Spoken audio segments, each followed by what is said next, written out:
Vamos con nuestra amiga Elian, pero antes de eso, Ewan, quería decirte que sí. Es que no pude destacar en la pasada cápsula de noticias de Nueva Vida Noticias que Noticel otra vez, está bien agresivo Noticel. Noticel acaba de lanzar otra vez una alusión al pastor de Mayagüez, esta vez colocando y publicando parte de un mensaje que el pastor publicó en sus redes sociales en su momento y también en texto, o sea, escrito junto con el reportaje, sacando un fragmento de la literal de la predicación, de la enseñanza que él estaba trayendo y donde hablaba un poco acerca de su opinión acerca de las vacunas, pero qué peligrosa esta forma de editorializar. Correcto. ¿Verdad? El tema. Yo me atrevo a decir que en el caso de Metro, más allá del tema de la vacuna, es el tema de que la iglesia, sí. Lo que transmite y lo que enseña es peligroso. Desde mi punto de vista, estoy emitiendo mi opinión del medio, porque es un medio que consistentemente es hostil a las posturas de la iglesia. Sí. Por lo tanto, si yo logro hacer daño a esta iglesia, o a estos hermanos que se han levantado de iglesias para detener proyectos importantes en Cámara y Senado, pues déjame seguir pintándolos de que son gente media fanática peligrosa. Oye, que sepan nuestros hermanos de las iglesias, ministerios y pastores que los están vigilando. O sea, todo lo que hacen en las redes sociales, todo lo que publican, todo lo que dicen, todo lo que predican por allí lo están viendo. Correcto. Ok, así es que es una nota con el fin no de aplaudirlos y decir, oye, qué mensaje lindo, con el fin de ver qué agarran para ponerlo como algo feo. Que se sepa. Sí. Ahí está. Elian Martínez, nuestra amiga, ¿qué tal? ¿Cómo estás? Saludos, buenos días. Muy contenta de estar aquí con ustedes nuevamente. Qué bueno, Elian. Como consejera profesional envuelta en tantos temas que nos afectan, siempre vienes con un montón de información bien importante. ¿Qué deberían los oyentes de 97.7 tener fresco en la mente en este momento? Pues mira, yo quisiera apuntar hoy a cuando el activismo sexual llega a las escuelas. Okay. Ya estamos a punto, ¿verdad? En agosto comenzamos nuevamente esta jornada. Sabemos que hay varias cosas rondando. Se ha mencionado que viene el currículo de perspectiva de género. Nosotros sabemos que es el currículo en ideología de género. El Comité PARE está a cargo de la implementación de ese famoso currículo.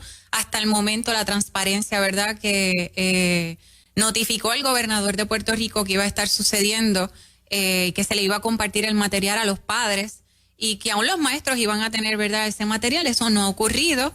Esa información no ha llegado, se desconoce.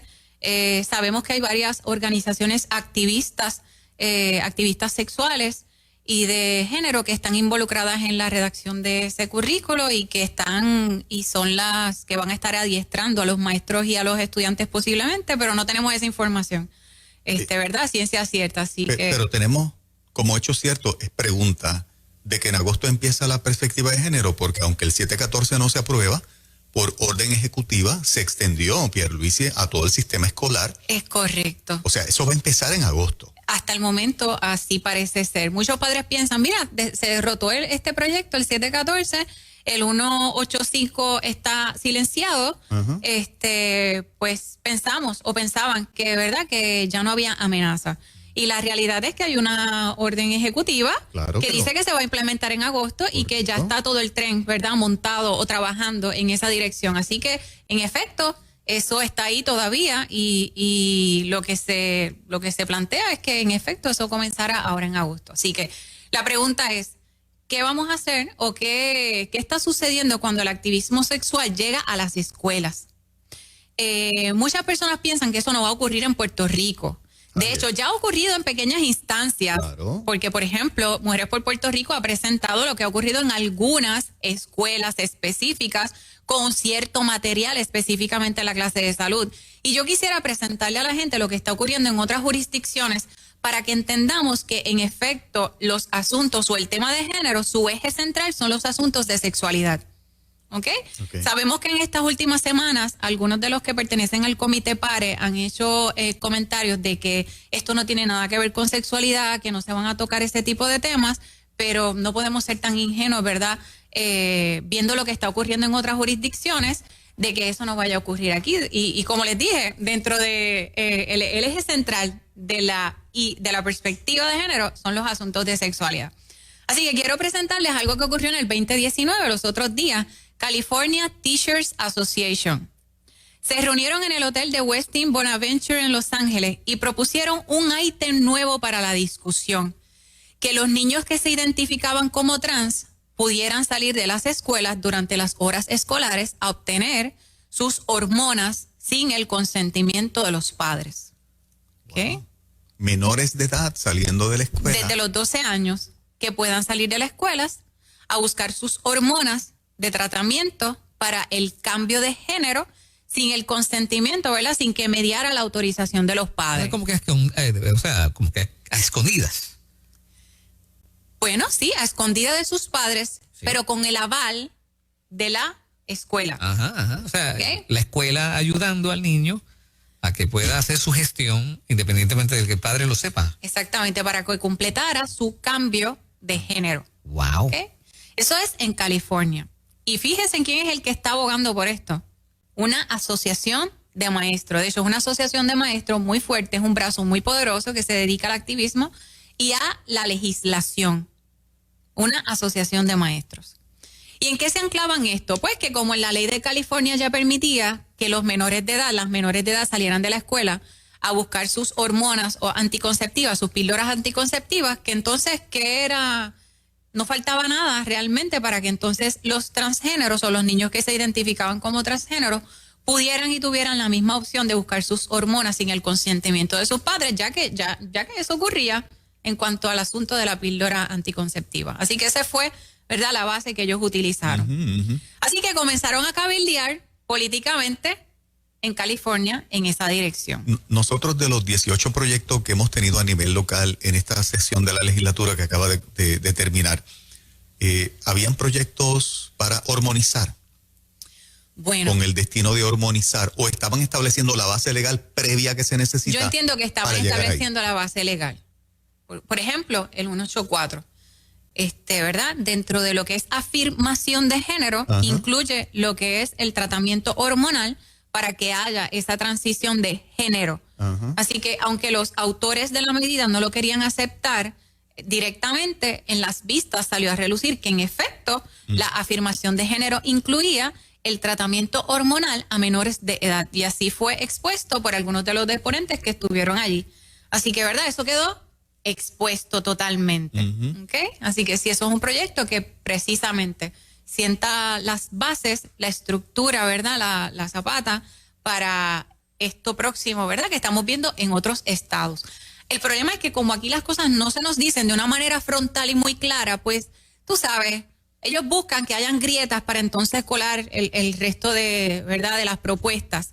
Pero ya los nuestros están despertando. Y casos como estos en Estados Unidos nos demuestran y nos alertan de los peligros de cuando el activismo sexual de género aterriza en las escuelas. Otro ejemplo, esa misma organización, en su comité o subdivisión de derechos humanos, que ese es otro caballo de Troya, de derechos humanos o de derechos civiles, comenzó a impulsar la creación, y fíjense esto, la creación de escuelas, y ellos le llamaban Schools-Based Healthcare Clinics. Schools-Based Healthcare Clinics. ¿Y qué era lo que ellos buscaban? Pues que las escuelas se convirtieran en estos centros de tratamientos para atender asuntos físicos, mentales y de conducta. Así que al momento no es solamente que los niños tengan la oportunidad de utilizar hormonas cruzadas, sino que se iban a proveer en la misma escuela, porque se iban a convertir en estas bases de tratamientos de salud mental. Clínicas de salud de base escolar. Exactamente.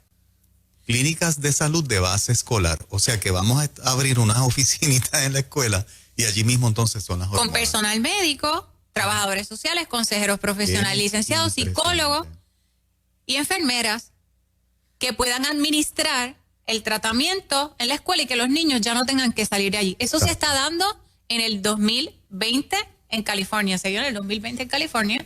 Y eso se está empujando. Así que no dudamos que en cualquier momento baje, ¿verdad?, una propuesta como esta y que se implemente. Yo creo que en este cuatrenio aquí la vamos a ver, sin duda. Y otra vez, pues pudiera pasar que papá ni se entere. Es que papá no se tiene que enterar. No se tiene que enterar. No se tiene que enterar porque eso es parte de la política que se implementa en las escuelas, que los padres no son entes seguros para la expresión de género o para los asuntos de género. Así que los padres son sacados de la ecuación en la escuela. De hecho, en muchas escuelas ya se permite la transición de género sin que los padres sepan lo que está ocurriendo. Yo vi la puerta abierta en el 683 también, cuando decía que se decide menor cuando está ante el profesional de la salud mental, de si él quiere ser afirmado o no en su orientación. Decide el menor, decía el proyecto 683. Se reconoce que papá y mamá lo llevan al consejero, pero a la hora en que ese menor entraba a la oficina de ese profesional de la salud mental, se imponía la decisión del menor de edad. Por lo tanto, el profesional de la salud, que el nene le dijera, a mí me trajeron aquí, pero esta es mi orientación y yo me quiero quedar así. Ese profesional de la salud no podía hacer absolutamente nada si el 683 se hubiese convertido en ley. O por el contrario, nosotros no podemos negar que en nuestro país hay profesionales de la salud mental que son activistas y que no tienen estorbo ninguno en redirigir a un menor de edad en estos asuntos de sexualidad. Claro. De hecho, yo quiero que la gente sepa esto. Yo he recibido mensajes de papás buscando servicio y lo primero que me preguntan es, o me han preguntado si yo o a quien voy a referir, porque en este momento yo no estoy dando consejería activamente, a la persona que yo voy a referir es o no es del ambiente o pertenece a la comunidad LGBT. Me han preguntado directamente porque ellos temen de que el menor, cuando entre a esa oficina, ellos pierdan total traqueo de su menor de edad y que su hijo pueda tener alguna confusión o alguna situación en asuntos de sexualidad y que ese profesional de la salud mental lo arreste y lo redirija en otra dirección. Eso está ocurriendo en nuestro país. Y los profesionales de la salud mental, lamentablemente, algunos se dan golpes en el pecho de que no, nosotros tenemos que salvar a estos niños, nosotros tenemos que dirigirlos a la diversidad y que vivan y expresen su sexualidad en cualquier manera. Yo quiero que usted sepa que los padres ahora mismo están preguntando a quién yo voy a referir, cómo es esa persona, cuáles son sus creencias. Ya ese asunto de que el profesional respeta y que consulta y que establece un plan de tratamiento con los padres, los propios padres saben que eso no está ocurriendo y que sus hijos están en riesgo. Así que... Hay un oyente que está diciendo, o sea, nos escucha de allá, de Estados Unidos, nos dice que esas clínicas de salud ya están hace un tiempo en Colorado. De Mira, eso, interesante. Como nos ilustran los oyentes, que lo están viviendo ya en la nación. Están viviendo. los educadores activistas y legisladores ahora mismo están estudiando las huellas de lo que está ocurriendo en California y ya en Nueva York, en Nueva Jersey, Colorado, ¿verdad? Como nos notifica esta persona, Illinois y Oregon son algunos de los estados que ya han adoptado o que están en vías de adoptar estos enfoques radicales de género y de sexualidad en sus currículos y en sus políticas escolares.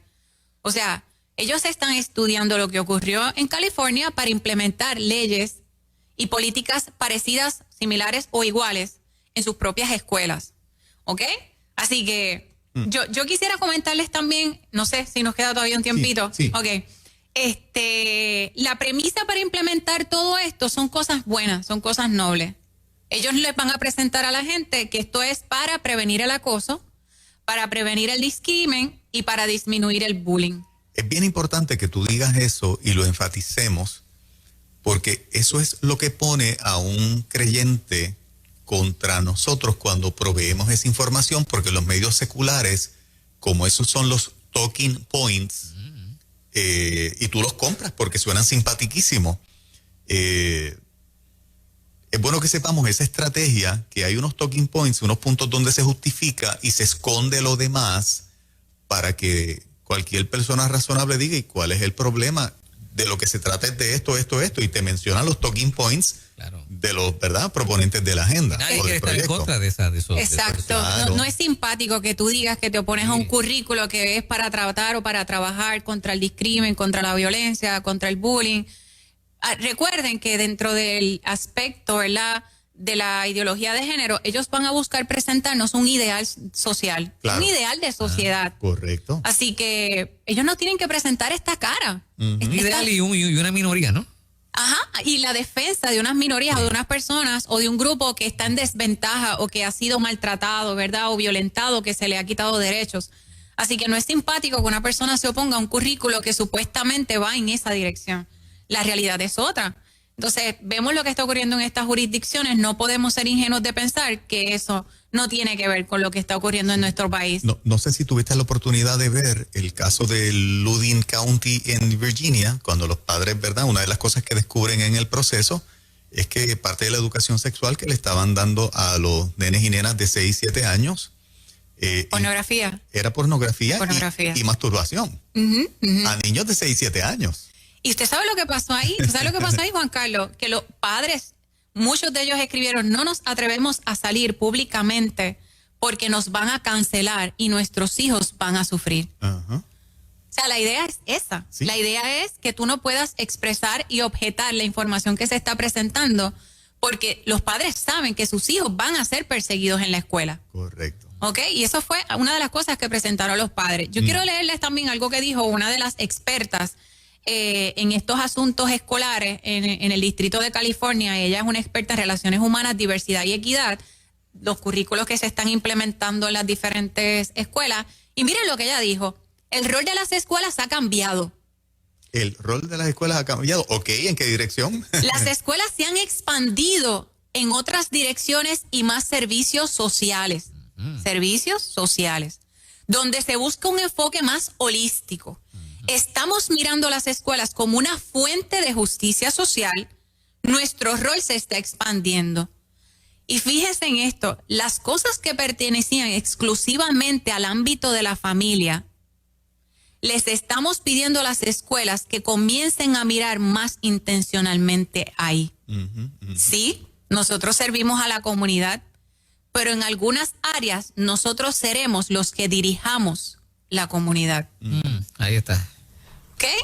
O sea, le estamos diciendo a la escuela, exacto, nosotros le estamos diciendo a la escuela que miren más intencionalmente a la vida de familia y a todo aquello que no gire en la dirección que nosotros estamos proponiendo. Eso es persecución. Ajá. contra la familia. Contra las familias y contra los padres como primeros educadores de sus hijos. Wow. ¿Okay? Qué peligro. Y fíjense, recientemente, hace 2 días atrás, una jovencita de 12 años de edad hizo un statement frente al school board de su escuela. Y ella decía que ella estaba muy preocupada y muy afectada. De hecho, ella lloró dentro de sus expresiones a esa junta, donde ella decía, yo he recibido todo tipo de maltrato y de abuso sexual y a los 4 años fui adoptada.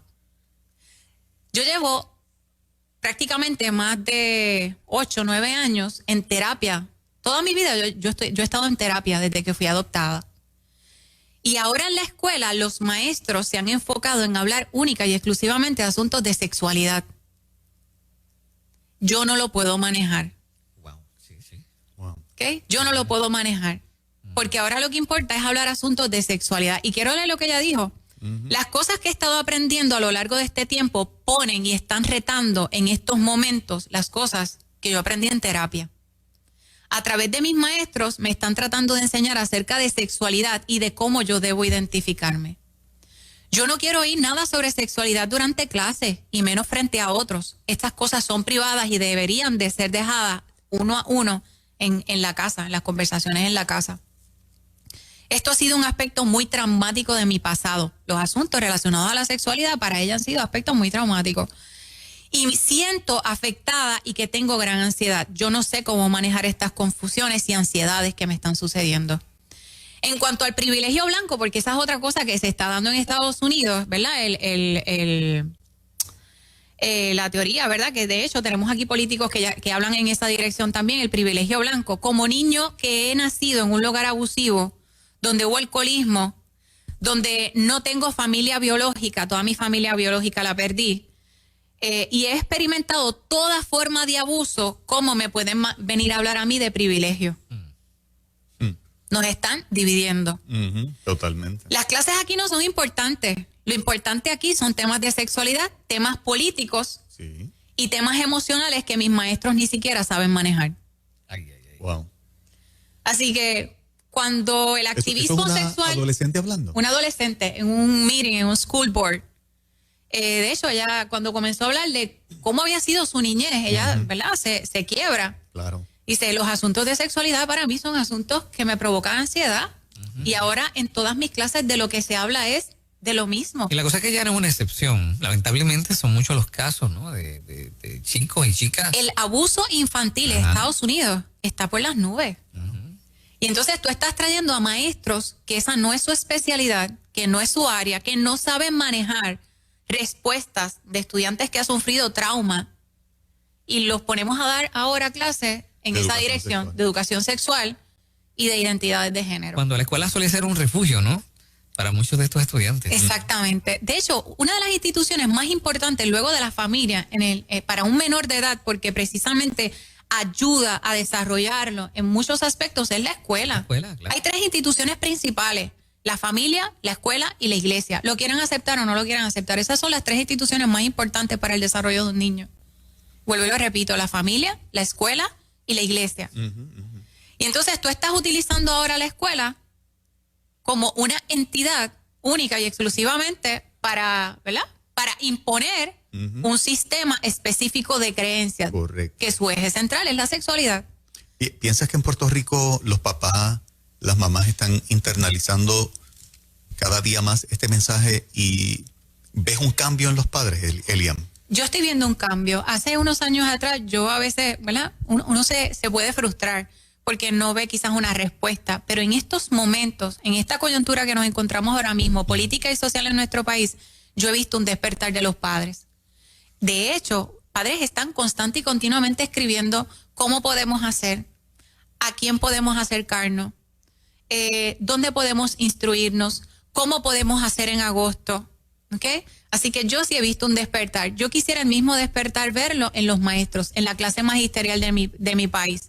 ¿Por qué? Porque esto va a llegar a las escuelas. No podemos negar ni obviar que dentro de las escuelas hay maestros que son activistas sexuales, que son activistas de género, y que muchas de estas organizaciones van a ir a las escuelas a educar a los maestros y a los niños. De hecho, como les dije, el caballo de Troya, los asuntos de, ¿verdad?, de derechos humanos y civiles, los talleres van a ir en esa dirección. Se va a presentar como que vamos a hablar para evitar el discrimen, pero realmente en su información, en su literatura, y la persona que va a ir a dar esta instrucción en la escuela es un activista sexual. Así es. Así que los maestros, el llamado es a los maestros. Activista sexual de género. De género, es correcto. Así que, de hecho, nosotros tenemos que despertar y los maestros necesitan estar claros.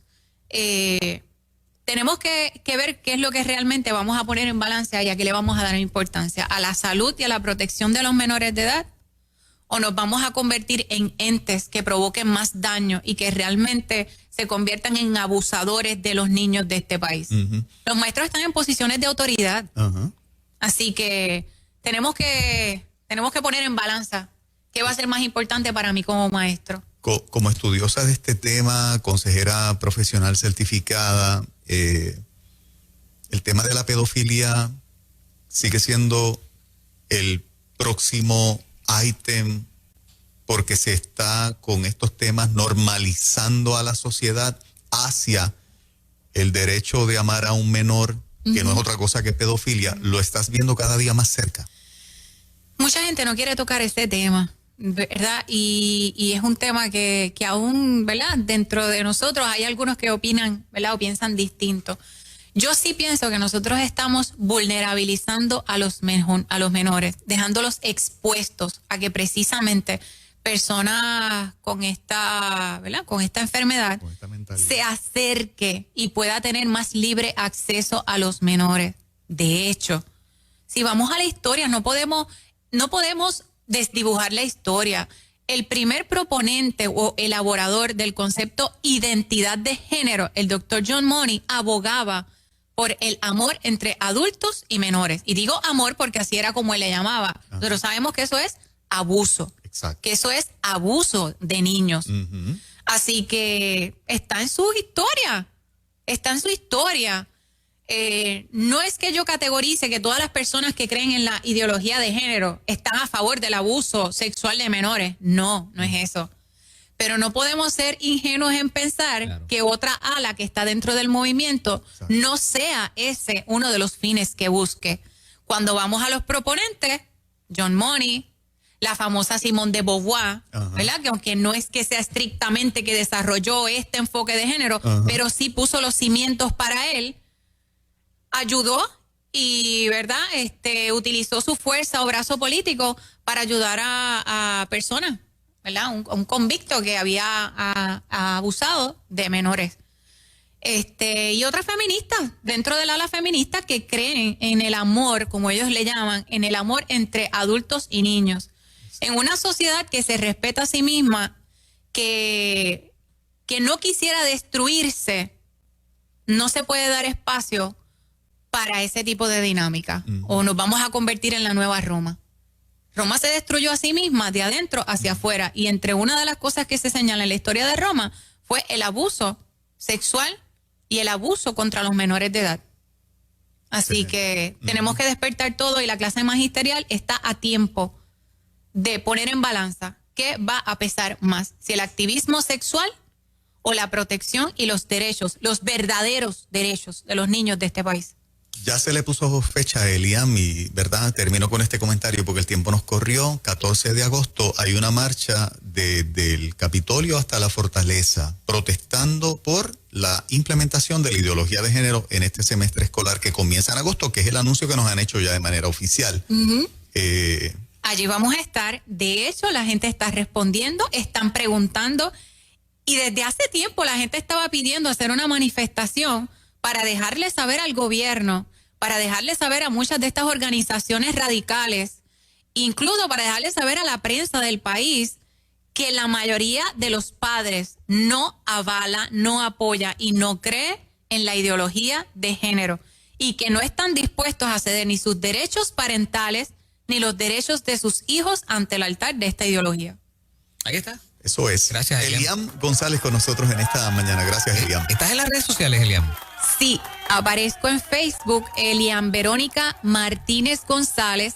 También me pueden encontrar en Instagram y en la página de Consejería para el Desarrollo Humano y Familiar, también en Facebook. Excelente. Gracias, Eliam. Gracias a ustedes. Buen día. Las 8:54 de la mañana.